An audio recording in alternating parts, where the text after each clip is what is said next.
ఓ మాట అనుకుందాం శీర్షికకు తిరిగి స్వాగతం. ఈరోజు నా ముందర వ్యాసం పేరు కథానిక, దాని పరిణామము. దీనిని వ్రాసిన వారు శ్రీ తల్లావచ్చుల శివశంకర శాస్త్రి గారు. ఏమంటారంటే, కథలంటే చిన్నవాళ్ళు చెవి కోసుకుంటారు, పెద్దవాళ్ళకు కూడా ప్రీతి. అనగనగా ఒక రాజు అనో, పేదరాశి పెద్దమ్మ అనో, ఈగనో ప్రారంభించి కడకు కథ కంచికి వెళ్ళింది అని మనము బాల్యములో బహుపర్యాయమును ఆనందముతో ఆలకించాం. పూర్వము కాంచీనగరము కళలన్నింటికీ ఆటపట్టు అవడము చేత అక్కడ అంగీకారము పడితే కథ గట్టు ఎక్కిందన్నమాట. వినోదార్థము గాని, విజ్ఞానాభివృద్ధికి గాని, పరిహాస పరిణతికి గాని, భావనాశక్తి ప్రకోపనకు గాని, ప్రపంచ వృత్తము ప్రకటించడానికి గాని, పరమార్థ చింతకు గాని కథావర్ణన కర్తవ్యమే. కథావర్ణన కర్తవ్యమే. కథలో గంభీర విషయము ఎటువంటిదైనా కరతలామలకము కావచ్చు. ప్రాచీన పద్ధతిలో కథాజాలము కావలసినంత ఉన్నది. అది నోటి మీదుగా విశేషము చలామణి అయ్యేది. విద్వాంసులకు వినడానికి అభ్యంతరము అట్టే లేదు గాని, కాగితం మీదకి వచ్చేసరికి కథను ఖాతరు చేసేవారు కాదు. ఏదైనా వృద్ధిలోకి రావాలంటే ఆదరము అవసరము. పద్యరూపములో ఉన్న కథలకు ప్రాభవము ఉన్నది. గద్యములో ఉన్న వాటికి గౌరవం తక్కువ. గౌరవం లేకపోయినా ఉత్సాహవంతులు ఊరుకోలేక గద్యంలోనే కథలు అల్లినారు. అయితే కావ్యభాష లాంటి వచనములోనే రచన సాగింది. కథకు కావ్యభాష వల్ల జీవకళ చెదిరిపోతుంది. వాడుక భాష వాడితేనే వర్చస్సు. భావుకులు భాషా చర్చ చేసి వ్యావహారిక భాషనే వన్నెతేవలనని ప్రయత్నము చేసేటప్పటికీ ప్రళయం పుట్టింది. గ్రాంధికవాదులు కత్తులు నూరారు. ఇప్పటికీ ఆ ఆందోళన అణగిపోలేదు. హిందీ భాషలో ఆధునిక కథ పుట్టిన రోజులోనే ఆంధ్రంలో కూడా కథ అవతరించింది. గురజాడ అప్పారావు పంతులు గారు వాడుక భాషలో చెప్పిన దిద్దుబాటు అనే కథ వల్ల తెలుగులో వెలుగు బయలుదేరింది. ఆంధ్రభారతిలో త్రిలింగ మాసపత్రిక, సువర్ణలేఖ కథలు ప్రకటించినవి. మదరాసు కథలు అనే కథాసంపుటి కూడా ఆ రోజులలోనే అచ్చయింది. ఆఖ్యాయిక అనే సచిత్ర మాసపత్రిక తెనాలి నుండి ప్రకటించడానికి ప్రయత్నించాను. నా మిత్రులు కొంతమంది కథారచనకు కంకణం కట్టారు. అనేక ఆంగ్లేయ, అమెరికా మాసపత్రికలు నేను నిరంతరం చూస్తూ ఉండడం చేత అపూర్వము, అందము చేతామనుకున్నాను. ఆఖ్యాయికను శివానుగ్రహం లేకపోవడం చేత యత్నము కొనసాగలేదు. మురారి కథలు అనే శీర్షికతో కథా పరంపర సంకల్పించి ఒకటో రెండో రచించాను. అప్పటికి నేను కృతక గ్రాంధిక భాషావాదినే. భీమశంకరం గారు షెర్లాక్ హోమ్స్ రీతిగా పాత్ర సృష్టించి విశ్వనాథం అనే పేరు పెట్టి కానన్ డాయల్ కథలు కొంతవరకు అనువదించారు. కొంతమంది కథకులు కథాక్షేత్రంలోకి దిగారు. కానీ సాహితీ సమితి వారు గట్టి పట్టు పట్టే వరకు కథకు కమనీయత కలుగలేదు. సమితి కథకులు భాషా చర్చలు పరిపూర్ణంగా చేసి చివరకు శిష్ట భాషలో రచనలు రమ్యంగా ఉంటామని అంగీకరించారు. ఇంచుమించుగా వారింతా వ్యావహారిక భాష వాడడం మొదలుపెట్టారు. సాహితీ పత్రిక ఆరంభించింది ఆ సంవత్సరం నుంచి కథ కట్టుదిట్టాలకు లోబడి గౌరవం సంపాదించుకోసాగింది. ఇంగ్లీషులో స్కెచ్, టేలు, నరేటివ్ అనే సాహిత్య విభాగాలను అన్నింటినీ మనవారు నేడు స్థూల దృష్ట్యా కథ అని వ్యవహరిస్తున్నారు. అగ్నిపురాణంలో ఆఖ్యానము, ఆఖ్యాయిక, ఖండకథ, పరికథ, కథానిక అనే పరిభాష ప్రస్ఫుటంగా ఉన్నది. వస్తువును బట్టి మానుష కథ, దివ్య కథ, దివ్యమానుష కథ అనే విభాగం కూడా విస్పష్టమే.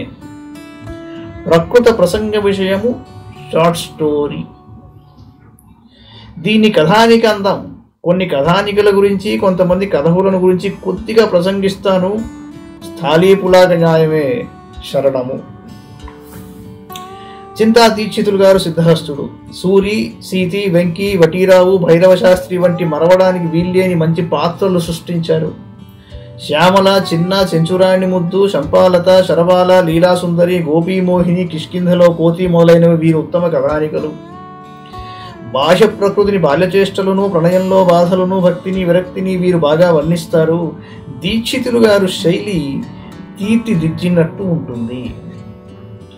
నూరి నరసింహశాస్త్రి గారి నిపుణత భార్యాభర్తల సరాగాలను, ప్రణయమును, ప్రణయ కలహాలను వర్ణించడంలో వన్నెదేరింది.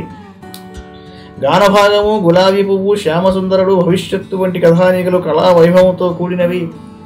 సందర్భానుసారంగా సంస్కృతాంధ్ర వృత్తాలను జత చేయడం వల్ల స్వారస్యం హెచ్చుతుంది. రీతిలో ఓజస్సు ఒప్పి బుద్ధిబలం పూర్తిగా కనబడుతుంది. కొడవడిగంటి వెంకట సుబ్బయ్య గారి సుకుమారిలో స్వసుఖము చూచుకునే భార్య భర్తను బహువిధాల వేధించి చివరకు బయటపడిపోతుంది. ప్రతిఫలంలో యువతిని కోరిన ఉద్యోగి ఉసురులు కోల్పోతాడు. ఉవిధలో కూడా అందులో భయానకం ప్రజ్వలిస్తుంది. ఏప్రిల్ ఫూల్ కథలో విద్యార్థిని పట్టుకోబోయిన ప్రధానాచార్యుడే ఫూలైపోతాడు. సుబ్బయ్య గారి వాక్కు శుచి అయ్యింది. మునిమాణిక్యం నరసింహారావు గారి వాణి నాజూకుగా ఉంటుంది. వీరు రకరకాల కథలు రాసి కడకు కాంతం అనే పాత్రను సృష్టించారు. గృహకృత్యాలు, భార్యాభర్తల కీచులాటలు, కపట భక్తుల నటనలు, అమాయకుల ఆమోదాలు హాస్యపూర్వకంగా వర్ణిస్తారు. వీరి కాంతం కథలు నేను మా కాంతం, కాంతం, కైఫియత్ అనే కథానికా సముచ్చయాలు కమ్మగా ఉంటాయి. వివాహ కథానికలు రచించడంలో వజ్జు బాబురావు గారి కరం తొక్కుతుంది. అడిసె ముక్కలు, దాంపత్యము, రుక్మిణీ కళ్యాణము మొదలైనవి ముద్దుగా ఉంటాయి. శ్రీనివాస శిరోమణి గారు సిద్ధవాక్కు. వీరి ద్వారద్వయం అనే కథానిక వెలువడ్డ తరువాత పెళ్లిళ్ల మీద పెళ్లిళ్ళయ్యాయి. ధర్మ సంస్థాపనము అచ్చైన సంవత్సరానికి కలకత్తాలో ఖట్క బహదూర్ సింగ్ కలకత్తాలో అగర్వాలాను హత్య చేశాడు. వీరి పాహిమాం, భార్య, రూపవతి, శత్రు, ఏకాకి అనేవి ఉత్తమ శ్రేణిలోనివి. గోష్ఠిలో ఈ కథ రచనలో నడుమ నగిషి కనబడుతుంది. చాటువాక్కులతో సభారంజనము చేసే శక్తి కలవాడు కాబట్టే కథనంలో కూడా కనబడుతుంది ఆ గుణం. మొక్కపాటి నరసింహశాస్త్రి గారి రచన ముద్దుగా ఉంటుంది. పరదేశ నివాసం చేసిన ప్రౌఢుడు కాబట్టి ప్రపంచ వృత్తం బాగా ఉంటుంది. వీరి కథానికల్లో చిత్తరువు, శిల్పిద్వయం, లక్ష్మి మొదలైనవి ఉదాత్తమైనవి. ఈయన కథనంలో గట్టివాడు, చింతాశీలములో చేవతేరినవాడు, హాస్యరేఖలో అందవేసిన చెయ్యి. అడవి బాపిరాజు గారు అనేక ప్రజ్ఞలు కలవాడు. చిత్రకారుడు కావడం చేత చెప్పిన దాంట్లో వైచిత్ర్యం ఉంటుంది. పదకర్త కావడం వల్ల పలుకులో తీపి స్ఫురిస్తుంది. దివ్యమానుష కథారచనలో ఈయన దిట్ట. శైలబాల, సంధ్యానృత్యము, వీణ, భోగీరలోయ, హిమాలయ రశ్మి, పాంచర ఒకటేమిటి అన్ని కథానికలు అందాలు చెందుతూ ఉంటాయి. శ్రీపాద సుబ్రహ్మణ్య శాస్త్రి గారు పల్లెలలో బ్రాహ్మణ కుటుంబాలను, వితంతువుల వివిధ వ్యధలను విశేష రీతిలో వివరించారు. వీరికి సంస్కార దృష్టి జాస్తి, ఆంధ్రాభిమానం అఖండం. శాస్త్రి గారి సంభాషణ రచన చాలా మనోహరం. విద్వాంసులు కథకులు కాలేదన్న లోటు వేలూరి శివరామశాస్త్రి గారి వల్ల తీరింది.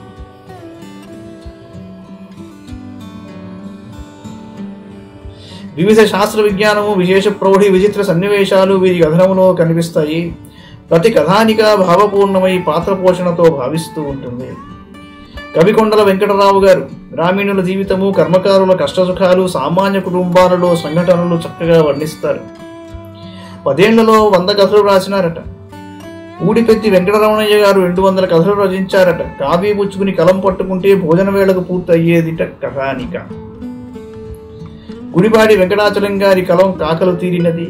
బాహ్య ప్రకృతిని, పాపాత్మల భావక్లిష్టతను, అసతుల అంతరంగ సంక్షోభమును, పరకీయ ప్రణయమును వీరు బాగా వివరిస్తారు. మల్లాది రామకృష్ణ శాస్త్రి గారు రసికుడు, సంస్కృత ప్రియుడు, వ్యుత్పన్నుడు కావడం వల్ల శైలిలో చమత్కారం ఉన్నది. రచనా విధానం రమణీయమై అనన్య సామాన్యంగా కనిపిస్తుంది. కథానికలలో కమనీయమైన కల్పిత లోకము, కామినీ గోష్ఠి, కామకళా ప్రావీణ్యము ఘాటముగా ఉంటవి. తాతగారు అనే ప్రగల్భ పాత్రను వీరు సృష్టించారు. వీరి పద్ధతినే వెళుతారు. కొంతవరకు వెంపడి నాగభూషణం గారు చిన్ని అనే పాత్రను సృజించారు. లోకమంతా అధిలోకంగా కనబడుతుంది ఆయన రచనలో. పురుషులలో శ్రీరాయసం వెంకటశివుడు, భావరాజు కృష్ణరావు, బుర్రా సుబ్రహ్మణ్యము, కొరవడిగంటి కుటుంబరావు, వేదుల సత్యనారాయణ శాస్త్రి, విశ్వనాథ సత్యనారాయణ, మొదలి సత్యనారాయణ శర్మ, కాళూరి రామారావు, కరుణకుమార గిరి, ప్రతాపరెడ్డి, జానకీరాం, బొడ్డు బాపిరాజు, అత్తలి సూర్యనారాయణమూర్తి, తాతా కృష్ణమూర్తి తీర్థులు, ఇంద్రగంటి హనుమశాస్త్రి, కుమార రాఘవశాస్త్రి ప్రభృతులు. స్త్రీలలో గణపతి వరలక్ష్మమ్మ, క్రమధాటి జానకీదేవి, ఎల్లాప్రగడ సీతాకుమారి, పులవర్తి కమలాదేవి ప్రభృతులు పేరుపడ్డారు. ఇక్కడ నేను ఉద్ఘాటన చెయ్యని ఉదీయమాన కథకులు ఉన్నారు. ప్రస్తుత స్థితిలో కథానికా సాహిత్యంలో కల్లోలం కనబడుతున్నది. భావ సాంకర్యము, రస సాంకర్యము ప్రబలిపోయినవి. శిల్పము క్షీణిత వైపు మొగ్గు చూపుచున్నది. కాంతా సంహితముగా ఉంటేనే గమనీయత, నిరలంకృతితో కూడిన నిజమైన విషయమైన వార్త అనిపించుకుంటుంది. ఉక్తి విశేషము లేకుండా ఉన్నది ఉన్నట్టు సూటిగా చెప్పడం వల్ల సొగసు పోతుంది. వస్తువు ఏదైనా కావచ్చు, యథార్థ సంఘటన అయినా, కేవల కల్పితమైన, ఓయ సమ్మిశ్రణమైన, తుల్యబల విరోధాలు తూచి రసవంతమవుతుందని తేలితే రచనలోకి స్వీకరించవచ్చు. లౌకిక ప్రపంచంలో జరిగిన వాటికన్నా కథానికలో కల్పిత ఘట్టాలే రమణీయంగా ఉంటాయి. అశ్లీలము, హేయము, జుగుప్సాకరము అయినవి పరిహరించటము ప్రశస్తం. సమస్యలు అంటే ధర్మ సూక్ష్మాలు, వాదాలు, సిద్ధాంతాలు కూడా కథానికకు కారణభూతం కావచ్చు. అయితే అలిమిట్టపళ్ళ వలె మీదికి నెట్టుకు రాకూడదు. చాలా బాగా చెప్పాడు. ప్రతిభావము ఒక విధముగా ప్రచారార్థమే అయినప్పటికీ పనితనములో బయటపడరాదు. సంస్కార దృష్టి స్తమనీయమే, ప్రచారకర దృష్టి ప్రశస్తమే. అయితే పత్రికా వార్త వేరు, ప్రచార కరపత్రము వేరు, కళా వైభవోపేతమైన కథానిక వేరు. మళ్ళీ చెప్తాను, పత్రికా వార్త వేరండి, ప్రచార కరపత్రము వేరు, కళా వైభవోపేతమైన కథానిక వేరు. ఆ డిస్టింక్షన్ మెయింటైన్ చేయకపోతే ఆ ప్రక్రియలోని సంస్కారం అడుగునంటుంది. అది సమస్య. గ్రంథం ఏదైనా ప్రత్యక్షంగా ఎవరికో చెప్పుతున్నట్లు భావించి రచించాలి. కథ్ ధాతువుకి చెప్పడము అని అర్థం. ఇక కథానిక నోటితో చెప్పుతూ ఎవరి చేతనైనా వ్రాయిస్తే వర్చస్సు వస్తుంది. కాగితం మీద కలం నడపటమే ప్రధానంగా పరిగణించకూడదు. కథానిక కంటి కోసం కాదు, కర్ణం కోసం. కథానిక 10 పుటలు ఉండవచ్చు, 10 పదులు వ్యాపించవచ్చు. అది ఆది మధ్యాంతములు అదృశ్యము కాకుండా ఉన్నంతసేపు దీర్ఘమైన లోపం లేదు. చిన్నవైనా సింహావలోకనము లేక చెడిపోయినవి అనేకము. తాత్పర్యార్థము మీద తలపు ఉంచడం ధర్మము. అనుకరణములు, అనువాదములు అనుచితము కావు. అయితే ఆ మాట అనకపోతే గ్రంథచౌర్యము కింద గణించవలసి వస్తుంది. దేశీయ భాషలో కథానికలు తెలిగించి పరదేశ సాహిత్యాలలో ప్రముఖమైన వాటిని పరివర్తనము చేయవచ్చు. పరభాషలో భావించి పంక్తి మాత్రము ఆంధ్రంలో ఉంటే అందం లేదు. వాక్యము మీద, వాక్య సందోహం మీద, వాక్య గమనం మీద, మాధుర్యం మీద మనస్సు ఉండాలి. వాడేది వ్యావహారిక భాష అయినప్పటికీ కవి వాక్య భాగాలు గంభీరంగా ఉండాలి. చాలా ప్రధానమైన అంశం. వ్యావహారిక భాష వాడడం సమంజసమే, కానీ కవి వాక్య భాగాలు గంభీరంగా ఉండడం అవసరం. మనం ఏదో చమత్కారం సృష్టిస్తున్నాం కదా, జనాలకి జనరంజకంగా అటు ఇటు పదాల్ని మార్చేసి ఏదో మీనింగ్ ఇచ్చేయడంలో పెద్ద ఫ్యాషన్ అయిపోయింది. ఇది గుర్తించాలి. అక్కడ కూడా పస కోసం ప్రౌఢవాక్కు, హై ప్రోస్ అవలంబించాలి. లోకంలో నాజూకైన నవీన పదాలు, జాతీయాలు సంతరించాలి. వర్ణనలలో, కథనములో గట్టు తెంచుకుని విశృంఖలముగా వెళ్ళక వెనుక ముందులు చూడాలి. వర్ణనలో కథనములో గట్టు తెంచుకుని విశృంఖలముగా వెళ్ళక వెనుక ముందులు చూడాలి. స్త్రీ విషయంలో చిక్కులున్నాయి. కామినీ వర్ణనలో కళ్ళెం బిగించాలి. యువతీ యువకుల సమాగమాదులలో సముచిత దృష్టి జారనీయరాదు. రసికత లేకపోతే రాణింపు లేదు. మొపాసా మీద మోజు వల్ల, లారెన్స్ మీద లాలస వల్ల, హక్స్లే మీద అభిమానం వల్ల కథకులు కొందరు మార్దవము, మంచి మర్చిపోయారు. వస్తు గ్రహణములో ఇంకా వైవిధ్యము, వైచిత్ర్యము, వైదగ్ధ్యము కావాలి. అప్పుడు కథానికా సాహిత్యము కళకళలాడుతుంది. సంవత్సరానికి ఒకసారి కథక సమ్మేళనం జరపాలి. అటువంటి సమావేశంలో కథా సాహిత్య వృద్ధి క్షీణతలను గురించి, వివిధ విషయాలను గురించి విమర్శించవచ్చు. సమ్మేళనంలో సమీచీనమైన కథాజాలము గ్రంథరూపంగా అందరికీ అందజేయవచ్చు. ఇదివరలో హైదరాబాద్ నగరంలో అఖిలాంధ్ర కథక సమ్మేళనం 2 పర్యాయము జరిగింది. ఇక ముందు మధ్యాంధ్ర దేశంలో సమ్మేళనం సమకూర్చడం సముచితము అంటారు వారు.